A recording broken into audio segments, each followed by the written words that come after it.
Hey, I'm Cameron McKenzie, and I wanted to show you how you can delete all of the branches in your local repository except for the master, or should we say main branch. Here's a big spoiler alert. It's this command right here. Now, just to give you a quick example of how this works, I've got a little Git repository here, and I'm going to open up my Git bash shell and ask for a listing of all of the branches. And as you can see, there are quite a few there: bug fix, develop, master, new branch, release, support, all sorts of great branches in there.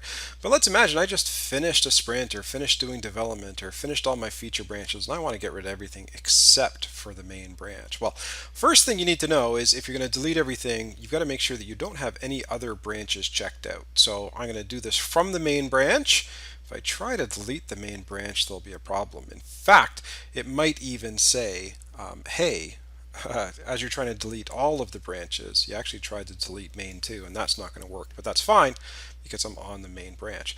But here's the command. It's just a daisy chain of a grep looking for everything except main, going in and doing the git branch command, and for every single branch that we find except for main, well, what we're going to do is we're going to do a -d hard force delete. So I'm going to click return there, and you're going to see, hey, boom, boom, boom, boom, boom. We deleted bug fix, develop, feature, master, new branch, release, and support.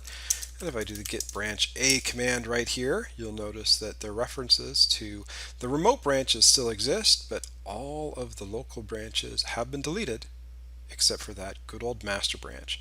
And of course, if I change this command to say grep-v master, well, we would have deleted everything except the master branch. And that's how you do it.